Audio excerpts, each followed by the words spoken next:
काकचेष्टा बको ध्यानम श्वान निद्रा तथा अल्पाहारी गृह त्यागी आदर्श विद्यार्थी पंच लक्षण। इसमें जो गृह त्यागी है यह गुरुकुल परंपरा से हमारे यहाँ विद्यार्थियों का एक लक्षण माना जाता है। सबसे पहला भटकाव जो आपकी उम्र के विद्यार्थी सह रहे हैं वो रिलेशनशिप नहीं, वो सोशल मीडिया।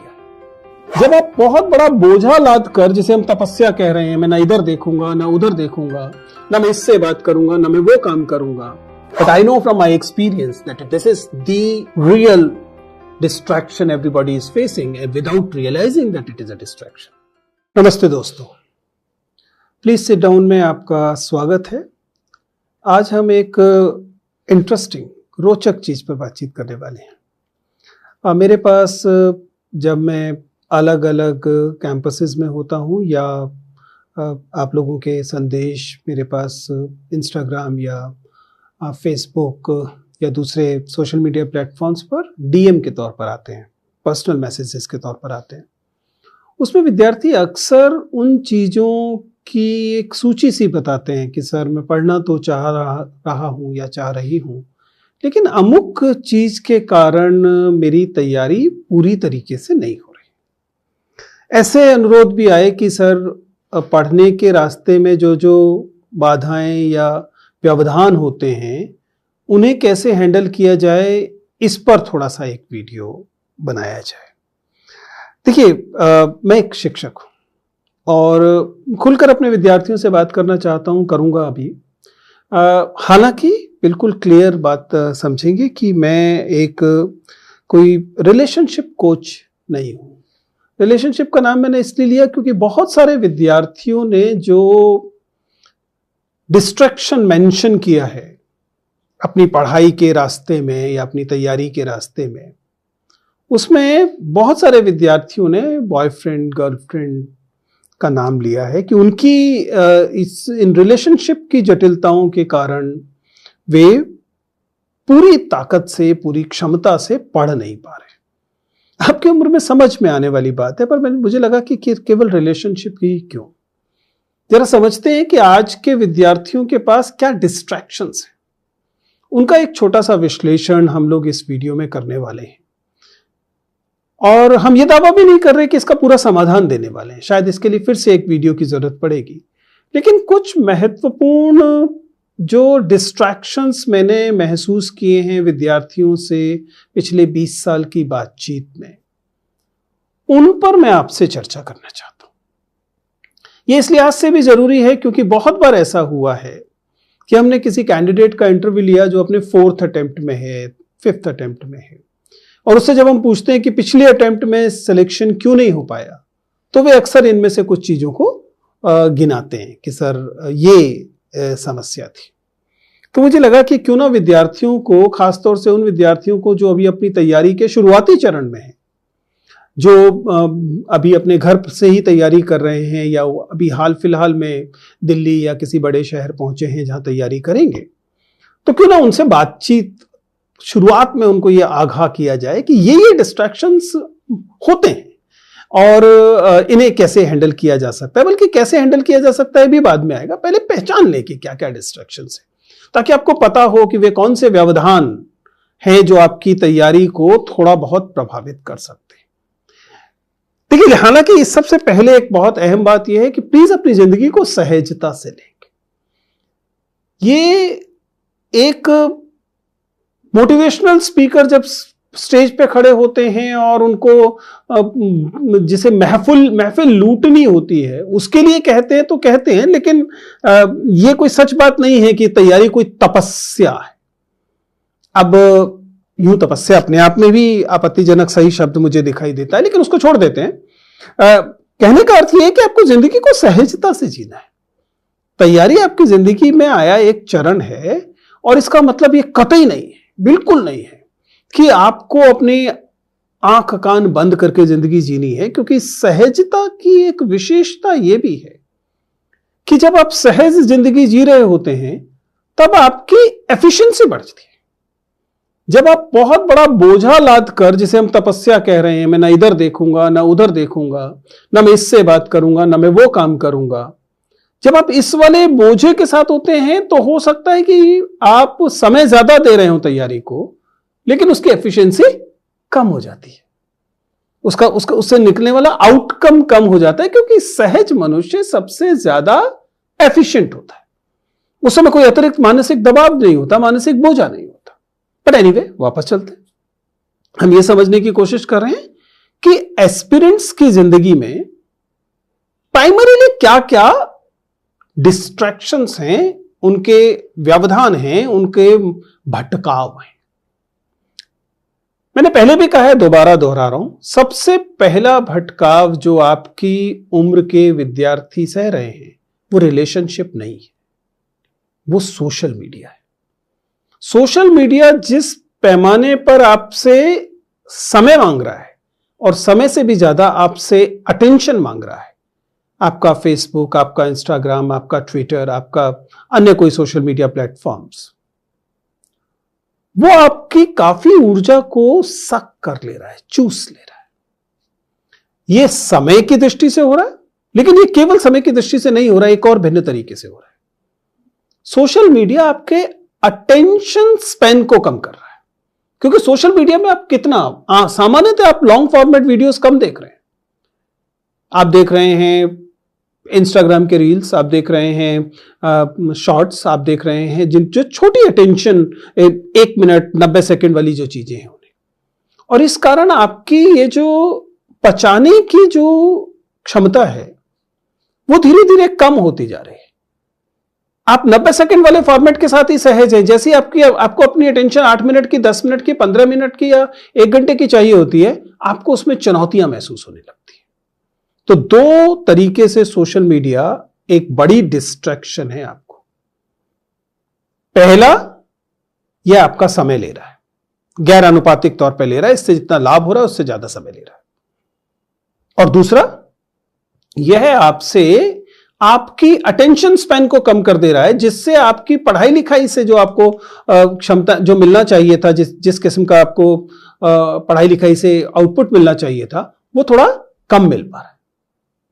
इसी से जुड़ी हुई दूसरी चीज जो है वो कुल मिला के स्मार्टफोन यूसेज है, जो सोशल मीडिया के अलावा भी है। सोशल मीडिया भी स्मार्टफोन पर ही है, लेकिन इसके अलावा भी आपको सोशल मीडिया स्मार्टफोन का इस्तेमाल परेशान कर रहा है। ये दूसरा डिस्ट्रैक्शन है।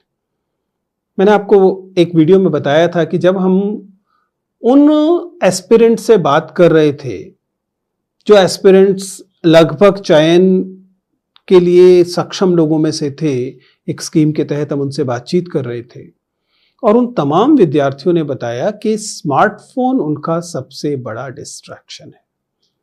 इसको कई सारे प्रयोगों से भी देखा गया। मसलन आप स्मार्टफोन को थोड़ा, अपने फोन को थोड़ा दूर रखकर जब बैठते हैं तो क्या आपका ध्यान लगातार स्मार्टफोन की तरफ जाता है? क्या उसकी नोटिफिकेशन आपको डिस्ट्रैक्ट करती है? क्या उसमें आने वाला कोई भी छोटा सा संदेश, भले वो कम महत्वपूर्ण हो, आपको डिस्ट्रैक्ट कर देता है? क्या स्मार्टफोन की वजह से आपका शेड्यूल, जो आपने सोचा था इतने घंटे पढ़ेंगे, उसके बाद फोन को टच करेंगे, वो डिस्टर्ब होता है? अधिकांश युवाओं ने बताया कि ऐसा होता है। यहां तक कि कई गंभीर विद्यार्थियों ने तो स्मार्टफोन छोड़ देना या स्मार्टफोन को रूम पर छोड़कर आना। कई लोगों ने फीचर फोन, जो होता है ना टॉर्च वाला छोटा सा फोन, उस पर अपने आप को ट्रांसफर कर लिया। मैं ये नहीं कह रहा कि ये तरीके सही हैं या गलत हैं, क्योंकि कोई एक फिक्स तरीका नहीं है जो सब पर लागू होगा, लेकिन किसी भी चीज का इलाज पहले उस रोग की पहचान से शुरू होता है। और इसलिए आपको समझना पड़ेगा, सोशल मीडिया पहला डिस्ट्रक्शन है, इसको पहचान लीजिए। दूसरे डिस्ट्रक्शन की जिसमें हमने बात की वो आपका फोन है, चाहे वो सोशल मीडिया की वजह से हो या गैर सोशल मीडिया की। ये दोनों आपके जीवन का, प्रतिदिन का करीब 4 से 5, कई बार 6 घंटे तक ले रहे हैं।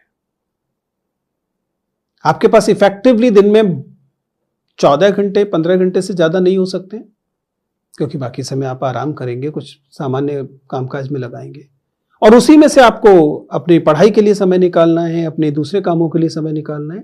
और अगर सोशल मीडिया और स्मार्टफोन आपका 6 घंटा ले जा रहा है, 5 घंटा ले जा रहा है, तो समय के स्तर पर बहुत ज्यादा ले जा रहा है। और दूसरा, जैसा मैंने बताया कि मामला केवल समय का नहीं है, ये आपके सोचने, समझने, याद रख सकने की क्षमता को प्रभावित करता है। इसलिए आपको इन 2 चीजों पर काम करना है। तो मैंने अब तक बताया स्मार्टफोन और सोशल मीडिया। अब वह तीसरी चीज आ रही है, मैं इसे तीसरे लेवल पर रख रहा हूं, हालांकि बातचीत सबसे पहले शुरू से की थी, रिलेशनशिप की हैंडलिंग। देखिए, आप लोग युवा लोग हैं, यदि आप रिलेशनशिप्स में नहीं होंगे तो भला कौन होगा? एक्सेप्टेबल फैक्ट है। इसलिए मैं ये सलाह अपने विद्यार्थियों को नहीं देता हूं, ना अपने अंडरग्रेड विद्यार्थियों को देता हूं, ना पोस्ट ग्रेड विद्यार्थियों को देता हूं, ना एस्पिरेंट्स को देता हूं कि आप ये मानकर चलिए कि आपको किसी रिलेशनशिप में जाना ही नहीं है, क्योंकि इसमें फिर से आपकी एक कमान खिंच जाएगी और ये कमान खिंचना बहुत ज्यादा आपकी ऊर्जा लेगा। लेकिन रिलेशनशिप टॉक्सिक ना हो, ये आप तय करें। रिलेशनशिप की डिमांड्स अनरीजनेबल ना हो, ये आप तय करेंगे।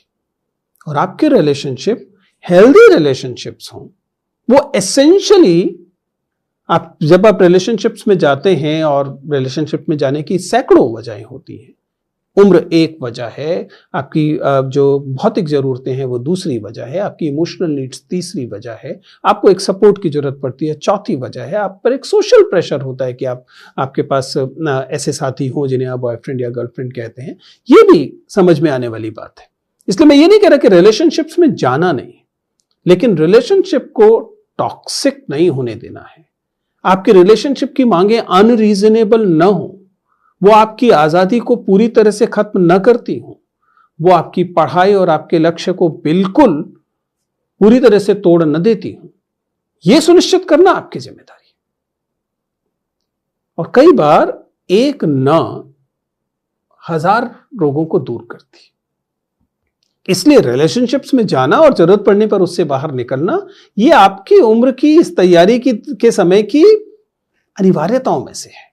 इसलिए यह मत मानकर चलिए कि आपको ऐसा करना ही नहीं है। करना चाहते हैं तो कीजिए, नहीं करना चाहते तो बिल्कुल मत कीजिए, इसमें भी कोई दिक्कत नहीं। लेकिन रिलेशनशिप्स की हैंडलिंग एक बड़ा डिस्ट्रैक्शन है, इसे समझिएगा। इसका मतलब क्या है? इसका मतलब है कि be in healthy relationships, don't be in toxic relationship, 1, and second, there is a cost to pay. उस कीमत को पहले से पहचानिए और उस कीमत का ध्यान रखते हुए रिलेशनशिप को नर्चर कीजिए। If the relationship is positive and healthy, it's gonna help your aspirations, it's gonna help your preparation, it's gonna help your whole journey, and it will make your journey lovable, livable. वो आपको एक तपस्या जैसी नहीं लगेगी, वो आपको एक कष्ट जैसी नहीं लगेगी। So I am not at all saying that don't be in relationship, but make sure that it is not a distraction. Either it is supportive of your goal of your preparation, or at least be neutral to that.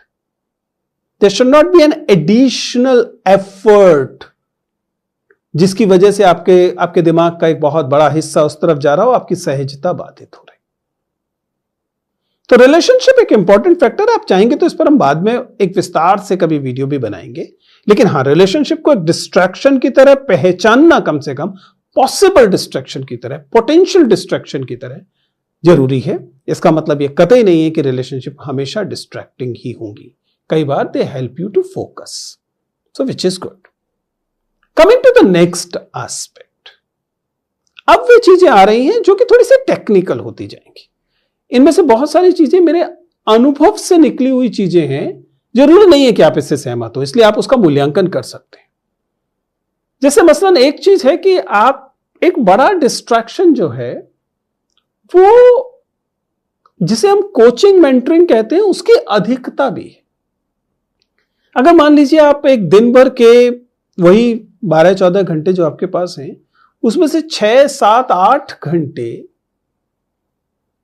Coaching और coaching की requirement को दे रहे हैं, तो वो ये जो excessive coaching है, ये कई बार आपकी लर्निंग को लर्निंग की प्रक्रिया को पैसिव बना देती है, आपको एक डिपेंडेंसी मिलाती है। आप खुद सोचने, खुद सीखने, प्रयास करके सीखने के प्रति उदासीन हो जाते हैं, जबकि learning is essentially active process.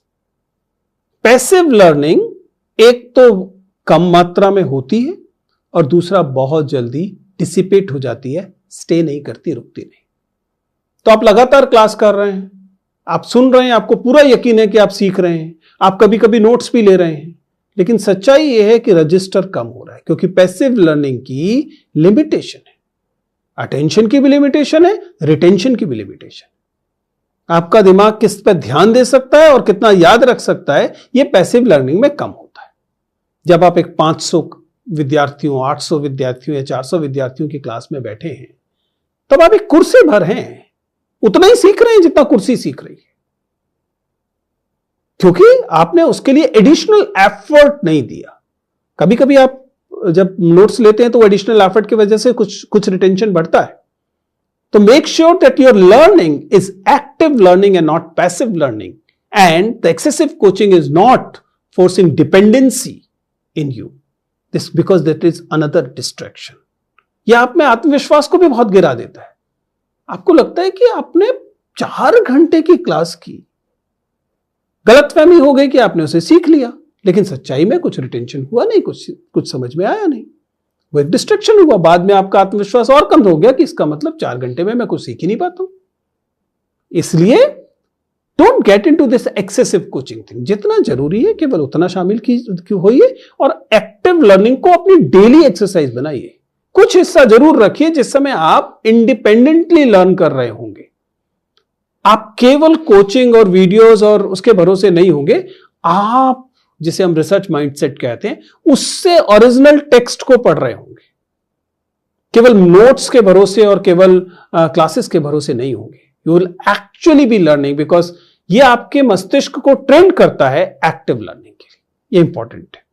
और इसी किस्म की दूसरी चीज बिल्कुल इसी स्तर पर जो चलती है, वो आपकी जो स्टडी मटेरियल और उसमें भी खास तौर से पिछले सालों के सवाल, उन पर जो आपका ओवर डिपेंडेंस है, ओवर एम्फेसिस है, वो भी एक वजह है जो डिस्ट्रैक्शन होता है।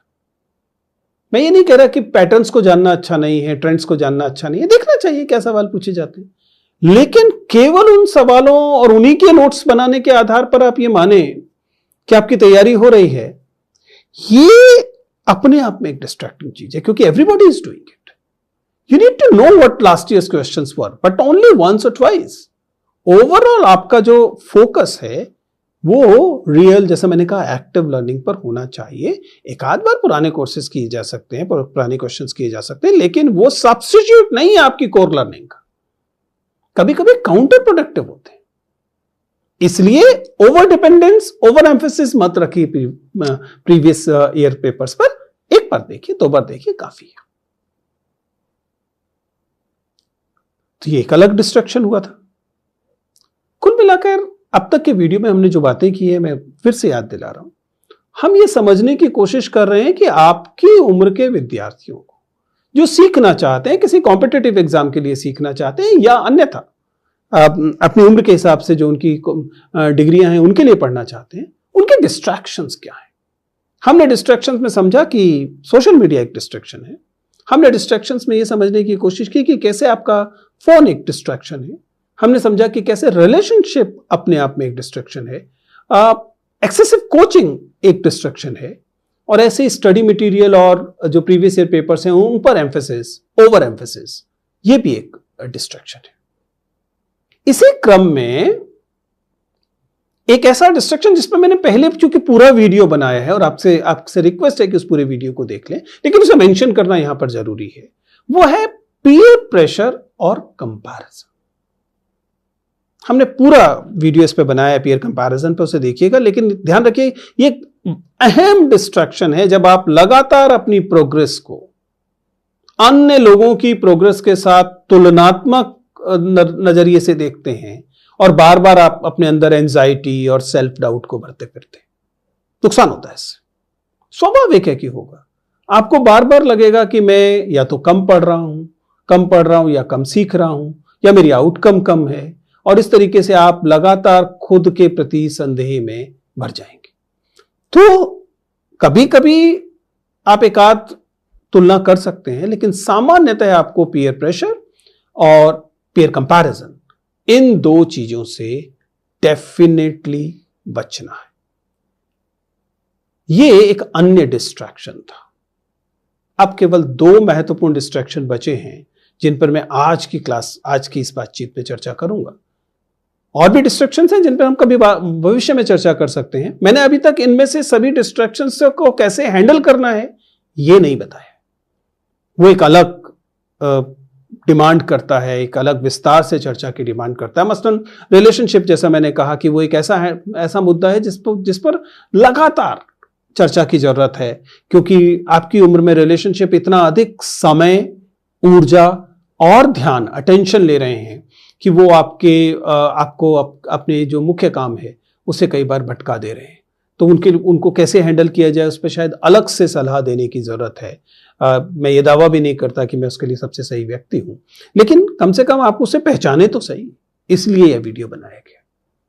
अब जिन दो चीजों की बात करनी रह गई है उसमें मैं बार बार चर्चा करता रहा हूं, लेकिन विद्यार्थी अक्सर उसे नजरअंदाज करते हैं। मेरी उम्र आप लोगों से निश्चित तौर पर, अगर आप अभी एस्पिरेंट या कैंडिडेट वगैरह हैं तो कुछ ज्यादा है, और उसे आप मेरे बुजुर्ग के या सीनियर व्यक्ति के अनुभव के तौर पर समझ सकते हैं।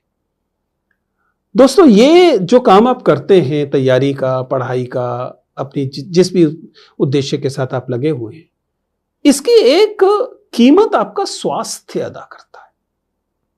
और परिवार के किसी बड़े की तरह मेरी चिंता आपका स्वास्थ्य है। बहुत बार हम इसे गर्व का विषय मान लेते हैं कि हम समय से खाना नहीं खाते। देखिए, हम लगातार पढ़ते हैं, अपने लंच को डेफर कर देते हैं, लंच की जगह पे कुछ ऐसे ही 2-4 बाइट खा के काम चला लेते हैं, या नींद को लेकर हम जो है गैर जिम्मेदार हो जाते हैं, इनएडिक्वेट स्लीप लेते हैं, पूरी नींद नहीं लेते। 7-8 घंटे की नींद आपकी जरूरत है, शरीर की जरूरत है, क्योंकि ये कोई एक दिन की रेस नहीं है, मैराथन है, लंबी यात्रा है।